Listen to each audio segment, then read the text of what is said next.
একাদশী লাউয়ের পায়েস। রাধে রাধে বন্ধুরা, আশা করি সবাই ভালো আছো, সুস্থ আছো। আজকে সফলা একাদশী লাউয়ের পায়েস করবো বলে একটা গোটা লাউকে আধখানা করে নিয়েছি, সেটাকে খোসা ছাড়িয়ে ভালো করে ধুয়ে এখন ঝিরিঝিরি করে নিচ্ছি।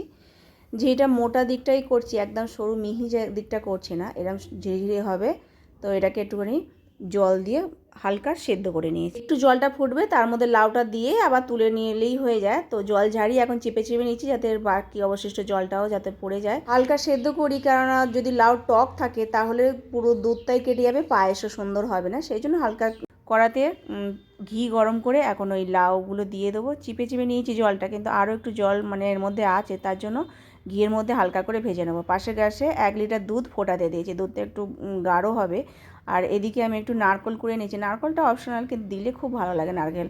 তো আধখানার মতো নারকেল কুড়ে নিয়েছি, সেটা এখন দুধে ফুটাতে দিয়েছি, কারণ আগে ফোটাতে দিলে নারকেলটা সেদ্ধ হয়ে যাবে, কেননা লাউ তো একদমই নরম হয়েই আছে। একটু শুধু ভাজা ভাজা করে নেবো, আর এমন করে ভাজতে হবে যাতে লাল লাল না হয়ে যায়, সাদা মতো থাকবে, এটা সেমাইয়ের মতোই দেখতে লাগবে। জলটা শুকনো হয়ে যাওয়ার পর এখন লাউটা ওর মধ্যে দিয়ে দিলাম, দুধের মধ্যে দুধে দিয়ে ফুটিয়ে নেব। আর কাজু কিশমিশ একটু বেশি করে দিয়ে দেবো।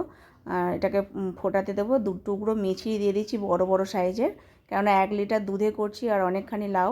আর একটু পানি ফলের আটাকে ভালো করে গুলে নিয়ে দুধের মধ্যে দিয়ে দিলাম, যাতে ভালোভাবে গাঢ় ভাবটা আসে, নইলে একটু টালটালে ভাবটা আসে ওই পানি ফলের আটা দিয়ে দিলে। তো যাই হোক, এখন এটা এলাচের গুঁড়ো দিয়ে নামিয়ে নেবো, ঠান্ডা করে তারপর ভগবানকে ভোগ নিবেদন করেছি। রাধে রাধে।